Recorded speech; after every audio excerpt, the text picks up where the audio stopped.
Why, hello there, everyone. This is Donnie, aka Elevated, with another video on behalf of Dota Alchemy, and we have another patch, and this comes just a couple of days before the second DPC minor, so kind of just a quick balance patch from IceFrog and the Dota team, trying to balance a couple of the super popular meta, potentially overpowered heroes before they enter competitive play. So this is 7.23F, and the changes are relatively minor. General changes: we have gold bonus for the team that is behind is no longer considered if the difference is only 1k or less. And I think that this is actually a really good change because I see it all the time where it's like the game feels super even and a support dies and they're worth like 500 gold. And you're like, what is that? How is that possible? It's because the gold calculation is a little bit wonky, and it was very, very heavily weighted towards the team that was losing the game being able to get a lot of gold in return for kills, especially if you are a low net worth hero on the losing team and you kill a high net worth hero, you would get an insane amount of gold. And so now the bounty for a dying hero is not going to be nearly as high when the game is that close. And I think that's a good change because that created these weird rubber band mechanics when the game was already quite close that would potentially push the game in a very different direction than it would be otherwise, depending on who got that kill. Moving on to hero changes, we have Doom losing 2 starting strength. Scorched Earth damage has been reduced at all levels, and the mana cost has been increased, scaling to be much higher than it was previously, especially at the later end of that scaling. And, this hero is extremely good. It's being played a lot as a 4, a lot as a 5, or a lot as a 4, a lot as a 3, and even sometimes as a 1. And I don't think that this is going to change any of that. Some people might look at the starting strength and be like, well, it's less HP and damage to last hit with. Doom already has a very high base damage, so this isn't going to change that very much. If you need, you can just have a Quelling Blade. You could buy a couple of Iron Branches to offset this if you're really, really scared about it.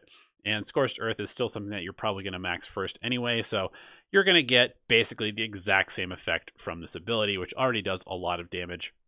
And so losing 5 at max level is pretty much no difference at all. And that's really what most of these changes are. Drow Ranger multi-shot mana cost has been increased to scale to be much higher. Multi-shot arrow slow has been rescaled to be less at the later levels and slightly more at level 1.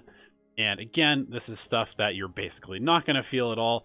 The hero could suffer a bit from mana issues, I suppose, if you're constantly spamming this, but if you have a CM on your team, if you just buy Clarities on a regular basis, you're not going to feel any difference at all from these changes on Drow. Lone Druid Spirit Bear level 1 base damage has been reduced by 5. Again, this is a change that you're just not gonna notice because, yes, the Spirit Bear is very annoying because it trades well with you, but the main reason that the hero is kind of broken at level 1 is because the bear can entangle, which is almost a guaranteed kill at something like a rune fight, where that massive amount of extra damage from entangle and the stun is what really makes the difference, and that hasn't been changed at all. So sure, the bear is slightly weaker, but you have the hero and the bear last hitting at the same time anyway for a reason, and that's to have way more damage than the other player, which is still going to be the case. Outworld Devourer, Sanity's Eclipse. The damage multiplier has been reduced from 0.5 to 0.4 flat now, and this is quite the change log to this ability. If we look at it in 7.23a, the Eclipse multiplier was increased from 0.4 scaling to 0.6 to 0.5 scaling to 0.7. Then in is also had extra mana per charge, and then in 7.23d it was deemed to be too strong, so instead of scaling from 0.5 to 0.7 it was just a 0.5 flat, and now in 7.23f it is just a 0.4 flat. This hero is still good because it fits the meta. It's a lane dominator that can fight very early and often, does a lot of damage, and can kind of carry that mid-game part of the game, which is where a lot of the games are won and lost in the current game Dota. So changing a few of these numbers is really not going to affect that much. At this point, I will say, though, that OD is nowhere near what it used to be in terms of being able to farm stacks with the Arcane Orb. And then now that the Sanity's Eclipse multiplier has been reduced, again, we might see people looking for other mids to take Odie's place to some extent. It might not be quite as popular, but it still seems like it's basically going to do the exact same thing that it always has done, which is to dominate the lane and then win those mid-game fights. Puck has lost 2 base damage, which is good. Puck's base damage was way too high. Phase shift attack no longer attacks zombies, so a little buff to Undying, I guess. Waning Rift no longer moves your hero if you are rooted on cast. Thank God. This was ridiculous, that especially if you have the cast range talent, you could basically teleport while you were rooted, which didn't make any sense at all. You can still use the spell, but you won't be able to jump out of, a follow-up stun or something like that. And talents level 10. This is a suggestion that was floating around on Reddit and Twitter for a while, which is that level 10 no longer is phase shift attacks, and it's now a plus 30 damage talent, which is one of the highest damage talents at level 10, so it's still a very good talent. And then level 15, instead of having a plus 90 damage, it's now phase shift attacks. And so this definitely puts a bit of a wrench in the right-click Puck build that has become super popular. I don't think that this makes the hero not broken. I think it's still insanely good because of many other reasons, such as the fact that it's very versatile, can be played in many different roles. It still has very high base damage.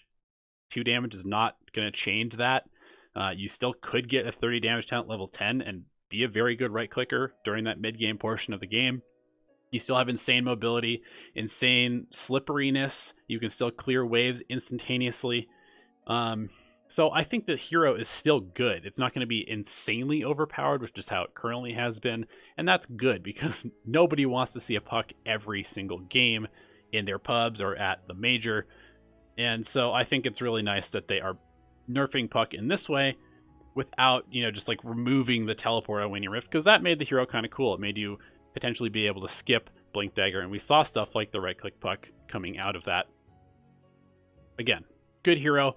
Not as broken as it was before. Continue to pick this if you haven't picking it, but you might need to go back towards something like the magic damage build, perhaps getting the cast range talent instead of just always defaulting into Deso Maelstrom Daedalus, which is pretty silly to think about. Snapfire base armor has been reduced by 1, and Mortimer's Kiss's cooldown has been increased. This is a little bit strange. The base armor reduction makes sense because this hero is very, very difficult to trade with in lane. With Lil Shredder and the fact that she's already very tanky, made Snapfire almost impossible to bully out of lane. It's still going to be hard, but the armor is a step in the right direction. And then I think it's very strange that they're changing the cooldown on this instead of changing the damage on this, because it's not like you just take a fight like 20 seconds later than you would otherwise. And so maybe that's like one less fight that you can use your ultimate with in game, but you could also just not take that fight, and then you don't feel this cooldown change at all. So this hero is still super good. Continue to play Snapfire. There seems to be a little bit of theme here where these changes aren't really changing very much. Tiny base attack speed has been reduced from 100 to 90, and strength gain has been reduced by 0.3. Toss cast range has been reduced to scale up to where it was before, which is 1300, but starts at 1000 now. And tree grab movement speed penalty has been increased by an additional 5 movement speed. So slight nerfs to Tiny across the board. His attack speed is very slow now, so do need to be a little bit worried about that. But of course, people are going for SNY and Mask of Madness on carry Tiny, so it probably doesn't really matter. Or you just go Echo Saber if you're, like playing the bursty Blink Tiny, which is not very popular at the moment. But there's ways around the attack speed stuff. The strength gain will make him slightly less tanky as the game goes on. I think the toss cast range is probably the biggest thing, because you won't be able to fully get people into tower range perhaps if you're playing the roaming Tiny. But again, people are still going to pick this hero. It's been in the meta basically since it was added to Dota, and I think that will continue to be the case. Treant Protector strength gain has been reduced by 0.2 at each level.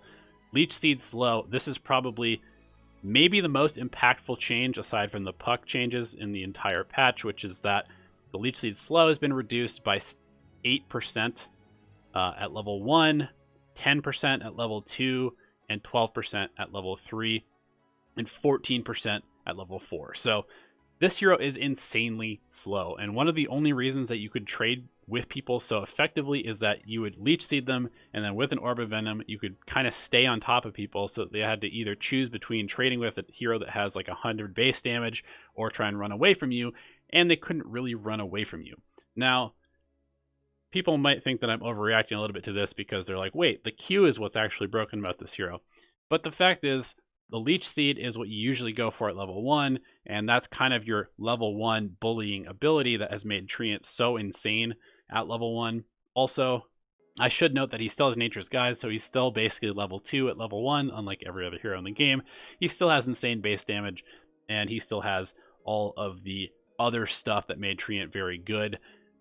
Overgrowth mana cost increase is also fairly significant because this hero is a strength hero with a pretty low mana pool. So I think that this might actually be the biggest nerfed hero in this patch, but let's see. Ursa Earthshock no longer moves your hero if you're rooted, kind of like the puck. Again, this just makes sense from a theory standpoint. If you're rooted, you probably shouldn't be able to teleport yourself because your ability says you can. Not a big change to Ursa. Vengeful Spirit Magic Missile cooldown has been increased to scale from 12 to 9 instead of just being 9 at all levels. Again, not a huge deal to this hero. The aura is what's super good about Venge, and just the fact that you have 2 swaps, that you have very good stats, and all those things remain consistent. Now the swap cast point has been increased. This is slightly bigger of a deal just because now the swap is one of those things that needs to be used exactly at the right moment to save people. So we could see people messing this up a little bit, but still a very good hero and fits the meta very well. And finally, Viper Poison Attack mana cost has been increased by 5 at each level, so a little bit harder to spam this out, but again, a lot of people are playing this as a support, going for a Basilius, so you have constant mana regeneration. You can always just buy more clarities and kind of just offset this nerf almost entirely. So that is 723F. Like I said, not a whole lot of big changes, just kind of like small numbers tweaks to make stuff that's super broken slightly less broken. It'll still be picked. It's still good. You can pretty much still pick all of these heroes in your pubs without feeling a whole lot of difference. Might need to change up that puck build a little bit. Anyway, thank you for watching. Let me know what you think in the comment section below, and who else needs to be nerfed for you to feel like Dota is balanced. Good luck in your games, and we'll see you in another video very soon.